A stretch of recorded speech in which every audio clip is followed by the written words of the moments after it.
Hi and welcome. Thanks for joining us for the first conversation in the Live on What Matters series. I'm Hilary Pennington, Executive Vice President of the Ford Foundation. I use she, her pronouns.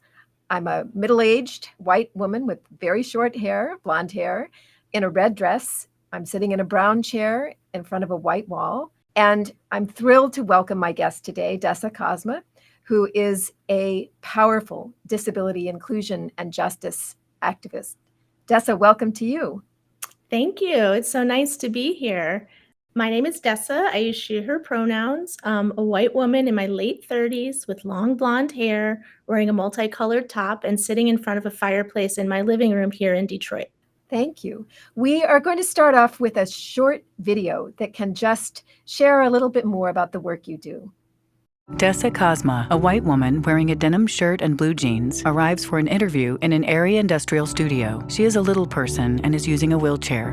For the last 15 years, I've worked in social justice, working on economic justice and racial justice and women's rights. And I've started feeling lonely in those spaces.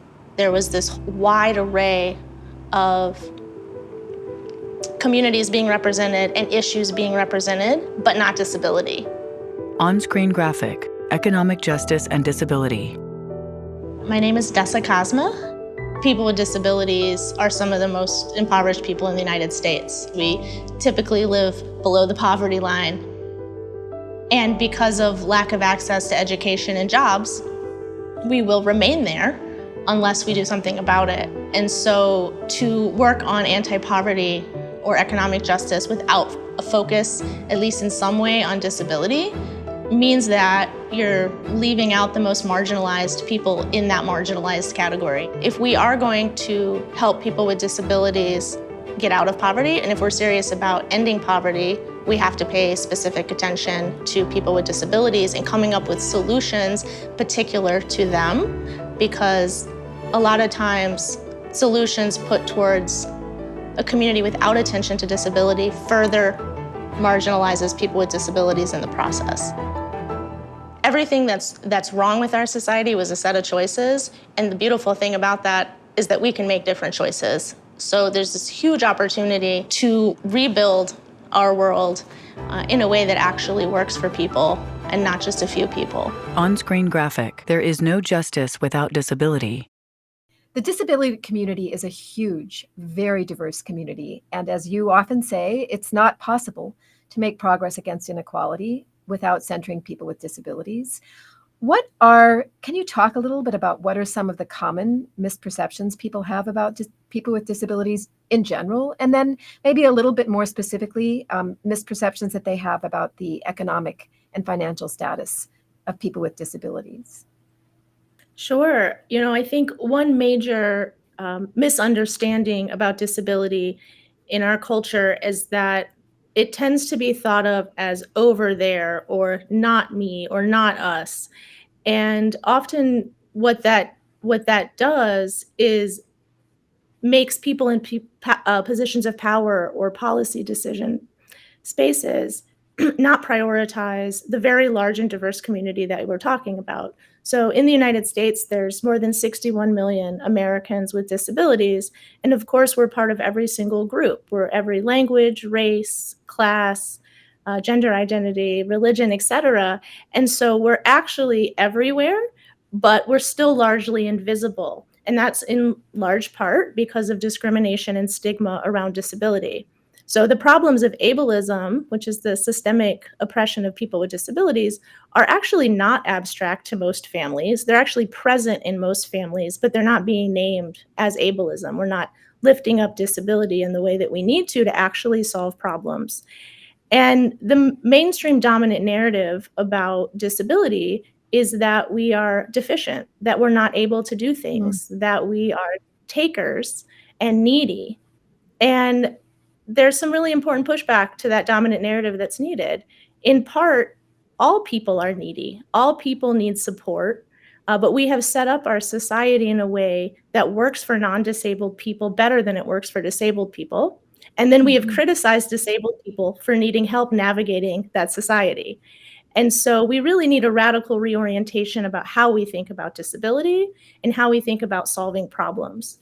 I think in addition to the misconception about how large of a group we are, and this misconception about us as one-dimensional, needy, taking kind of people, is also a misconception that our needs are being met by our government.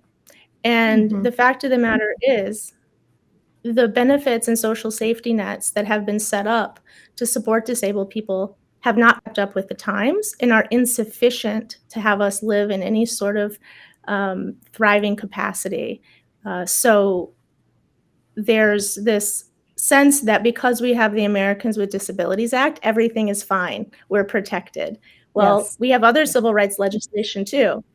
And we know that people of color and women are also not on equal standing, even though they have protections as well. Can you say a little bit more about the extra costs that are associated with disabilities? Because I think that's also something that is difficult for people to understand. Sure. There's this kind of notion that there are pots of money for us to access when we need to buy an wheelchair accessible van, for example, or put a ramp on our house, for example. There's this perception that the government has funds for these things. And in most cases, that's just absolutely not true. Recent data shows that a family with a disabled family member needs 28% more income just to have the same standard of living as a family without a disabled family member. And that's because these things that we need to navigate our daily life cost money, and that money has to Mhm. come out of our pocketbooks. Yeah, that's huge. And I think, a related question to that, which is implicit in everything that you've just been saying, gets to this issue of equity, right? And I'm curious, what would you say? What would it take for people with disabilities to move out of being at the bottom of every single index of quality of life? What would it take? Well, it's going to take a lot of pushing back on this dominant narrative as people with disabilities, as this kind of this inevitable group of people who are doing poorly. So it's very important that in all policy conversations, there's a disability lens. All social movement decisions, that there's a disability lens and a priority on solutions for people with disabilities, specifically people with multiple marginalized identities. We know that Mhm. people with disabilities as a group are not doing well, and we know that that's compounded by other systems of oppression like racism and sexism. Yeah, and I think also it comes to the set of choices that we make as a society, right? And the policies that we have. And so I'd love to hear you talk a little bit more about what you feel. When has there been real progress, and what has characterized that? Because that's part of what it takes, I think, to start to change things. Absolutely. I think that there needs to be more people with disabilities in positions of leadership. There needs to be better disability focus in anything related to diversity, equity, and inclusion. There also needs to be a commitment to solving problems for people who are the most at the margins, and that is often people with Mhm. disabilities. So, one thing I think about a lot in the work that I do is data. Yeah. Data is a measure of what we care about and who we care about. What we track is what we find important. And so often the case is that there's not good data about people with disabilities because people who are tracking things don't prioritize disability and therefore aren't tracking the Mhm. data. And so when we then go to create interventions and government officials say, hey, we need the data to back up what you're saying, we then have to remind them that they're not collecting the data. So it kind of starts with understanding and valuing us as a group of people enough to even track what's going on with us. And there's another thing that I think is important to, and I'd love your thoughts on, which is the notion that if we built a system that worked for people with disabilities, it would actually be a system that worked better for everyone. That there is something about living at the intersection of so many forms of challenge that actually means you have a better sense of how to design a system that would be equitable. Just thinking, it's a little bit, I think, a common image many people would have is the ways that sidewalks get cut, for wheelchairs that end up benefiting everybody. Yeah, I mean, if you're a walking person and you've used an elevator or you've pushed a dolly up a ramp, you're welcome. I mean, those were solutions that were crafted to help people with disabilities, and they help everyone. And when we are thinking about making a world that's workable, if we're not making it workable for the people who are currently falling through the cracks, then what are we doing? Those of us Mhm. who are the ones who typically fall through the cracks really know where the cracks are, and we probably have some really good ideas for filling those cracks so that no one falls through. This just goes back to why it's so important to have people with disabilities in positions of leadership and crafting policy solutions. And we need to, fund the social safety net and the programs that actually help lift us out of poverty. Currently, the social safety nets that are set up keep people with disabilities in poverty. There's so much room for modernizing and fixing these Mm. safety nets so that people can actually live and thrive. I know one thing you think a lot about as an organizer is the effect that in addition to everything you've just said, people with disabilities have multiple identities. That's not their only identity. And a big word that would be used to describe that is that it requires intersectional approach. It's an intersectionality way of thinking about the world. Can you talk a little bit about how you use that insight in your organizing work? Of course. When I think about an intersectional approach to disability organizing, I think of it in two ways. I mean, first of all, it's just in line with our values to understand that people bring multiple identities and therefore unique, important lived experiences to any situation. And so it's in line with our values to honor all of that. It's also far more strategic for us to understand that an intersectional approach is needed. When we think about the number of people with disabilities and the fact that we come from all communities on Earth, that Mm. provides tremendous organizing potential for us. There are allies to us in literally every community on Earth because we're part of those families, we're part of those communities. And so, with strong organizing and an intersectional approach, I think that we can actually not only dismantle ableism, but collectively dismantle racism and sexism and trans and homophobia as well. And so, I think of us as this tremendous gift to social movement spaces if we can show up and organize together because we're bringing insights that non-disabled people aren't necessarily thinking Mhm. about, but that help solve problems that do impact everyone. And I think one example of that is in social justice movements, there's really a burnout culture. We are up Mm. against huge problems. We are up against existential problems like climate change, and we're tired and we are stressed out, and we work really hard to make the world a more fair and equitable place. Disability justice principles bring something really important to that culture, which is the request to slow down a little bit, the Mm. request to actually build something that everyone can participate in, not just people who Mhm. can work 12 hours a day, not just people who can, Absolutely. like, participate in this burnout culture, but when we do slow down and we do create spaces where everyone can participate, we have more people pushing in the same Mm. direction, which will help us win. Oh my gosh, and will help just reimagine what could it be? What could it be like to live in a more equitable world for all of us? And I'd love it if you would talk a little bit about the particular kind of work you do in Detroit, the place-based nature of that work, and what lessons you feel it holds for people in other places more broadly. Well, I started Detroit Disability Power 4 years ago because after working in social justice in various parts of movement spaces for about 15 years, I realized that there just wasn't enough attention to people with disabilities in our priorities. Mhm. And that felt very out of line with everything I was hearing and being a part of in these movements that were supposed to lift up marginalized people.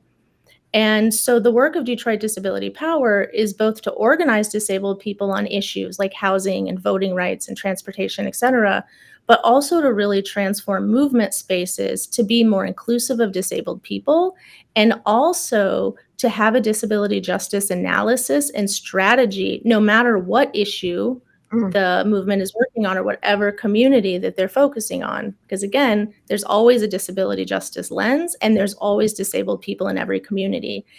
And so this approach of organizing our community and of transforming social justice movements is really beginning to bear fruit. And so, in a place like Detroit, there's a lot of room for improving people's quality of life. We're a city that has been historically disinvested in because of racism. And there are more than 126,000 disabled residents of our city, most of whom are African American and most of whom are women.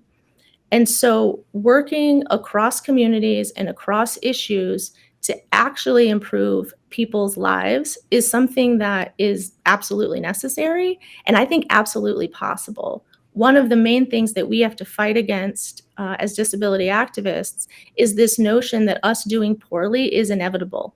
It's not inevitable. Yes. It's only because we devalue disabled people and don't prioritize solving problems for disabled people. Absolutely. Well, thank you for that. And we have so many questions coming in. We have time for probably about 3 of them. And then we'll do our best to reach out and figure out how to address more of them over time. But the first question comes from Aisha Edwin, and it has to do with COVID. How has the pandemic shifted people's understanding of disability, and what work remains to be done? Well, I have to start off answering that question with just a reminder of what was happening in the spring of 2020. The dominant narrative as we were in the United States being faced with this pandemic, the 2 main things that you could hear anytime you turned on the news was something like, calm down, it's just the sick and the old people that are going to die. Yeah. Right? And that struck fear in the hearts of all of us who are the sick and old people. Right? We felt incredibly disposable in that moment and still do, I think.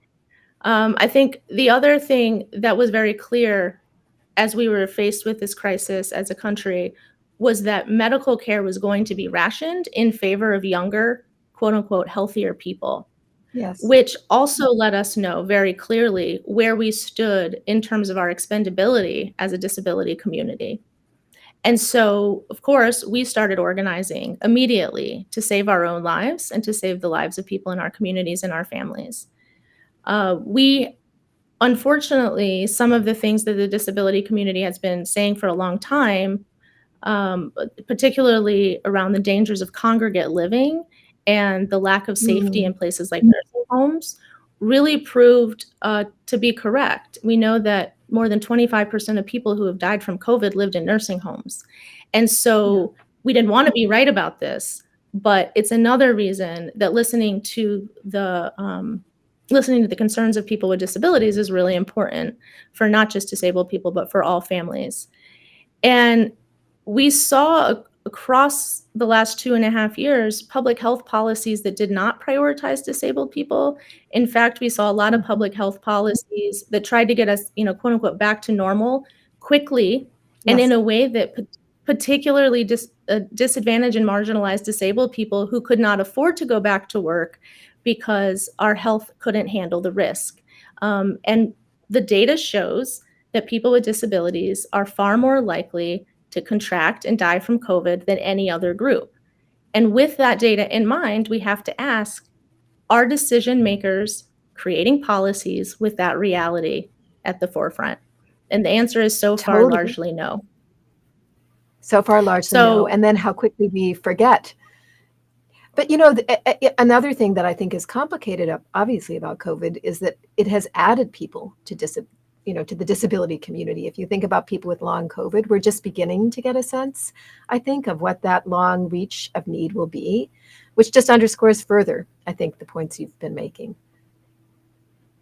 Absolutely. I mean, there's tens of millions of new people in the disability community who I think we need to welcome with open arms and bring them into our organizing, but also like understand that they're going to need a period of adjustment to becoming disabled. They're probably, I know they are, experiencing a real shock at how little support there is for people with disabilities in this country. This myth that we're being taken care of, that our civil rights are protecting us, that myth is being shattered for tens of millions of people who are now disabled and struggling to navigate a system that literally was designed without disabled people in mind. So it hopefully will spur a big national conversation and some prioritization to the issues that we've been saying are priorities all along. And so I think it's a really important organizing moment, and a moment, to your point, not to forget what's been happening the last 2.5 years, but to keep it in mind as we move forward. Oh, we can only hope. And as you say, do the work and do the organizing. So our next question is from, forgive me if I'm mispronouncing any of these names, but our next question is from Sabina Ambasi.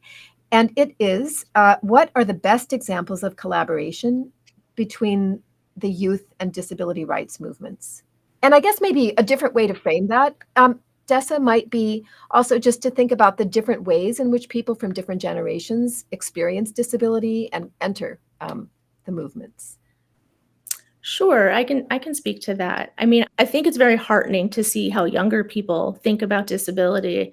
Far more young people today identify publicly as disabled and wear that label as proudly as any of their other identities. I've seen a huge shift in my lifetime with how comfortable people are in even talking about disability, naming it and not thinking of it solely as a deficit. One of the things I really appreciate about millennials and people even younger than them is that there's this sense of entitlement to be treated with respect. And I love that. I think it's amazing when people say, hey, this is me. I'm disabled. I'm queer. I'm all these things that used to be a slur, but I'm owning it and I deserve to be treated respectfully because this is who I am. That kind of confidence and that kind of expectation of being accepted for their full self is a beautiful transformation in our culture, I think. And when we do have a culture where people can be their whole selves and bring all of their identities and lived experiences to the table, we're going to create something. We're going to create something together that's really beautiful and really powerful and will help us dismantle systems of oppression that have been plaguing us for centuries. Yes, I love that. And I'm going to move us on. I think we have time for one more question, and it is from Emily Blum. And it is a question that has to do with what we all know, which is that race and racism in this country mean that Black and brown people in general and those with disabilities face much, much greater systemic barriers as a result of systemic choices the society has made. What do you think are the kinds of interventions that we have to make in order to decrease the poverty rate among Black and brown people with disabilities? So first of all, we just need to make sure that in any decision-making place, we are remembering that systems of oppression compound for people at the intersections of those systems. So we know that people with disabilities in general earn 74 cents on the dollar of our non-disabled peers. African Americans with disabilities earn only 68 cents on the dollar of their non-disabled white peers. Latino workers earn only 67 cents on the dollar. So these compounding systems of oppression have real, tangible outcomes and impact people's quality of life. So that's the first thing, is always remembering those intersections. Also, it's then crafting policy solutions that prioritize meeting the needs of the people at those intersections. So if we're crafting policy solutions that address the needs of a disabled woman of color, we are helping everyone else out as well. And we're actually getting closer to the root of the problem. And there's some important legislation right now that's happening. Some of them are working to modernize the social safety net programs that were designed for people with disabilities. So, for example, right now, someone living on SSI, which is supplemental security income, it's for low-income disabled people, people living on SSI only get $841 a month to live on. This is not even having those people live at the poverty line. It's actually having people live below the poverty line. Below it. This is unconscionable because they're stuck there. There's also asset limits. So an individual on SSI can only have $2,000 in assets before they start having their benefits reduced or lost altogether. So there's no ability at all or incentive for people to save, to increase how much they're working, because it's not worth it. People can't afford to lose those benefits. And so if we're interested in closing the disparities for people with disabilities, particularly people with disabilities of color, we have to start actually funding the programs that help people get out of poverty, as opposed to creating a kind of second-tier, second-class system where disabled people are stuck in poverty. Yes, and as you say, deliberately kept there. So rather than a system of opportunity and lifting up, a system that keeps people back, keeps them down. Dessa, I just want to thank you so much, not only for this conversation, which has been amazing, but for the work you do and your vision and your leadership, just everything you do all the time. I know it is challenging and it can be exhausting. And I thank you so much for making time to share your thinking and your wisdom and your insights with this broad audience. And I want to thank everyone who's joined us and listened today, and to remind you that this is the first in a series, and there will be more conversations with other social justice leaders from across the world working on a wide range of issues. Thank you so much.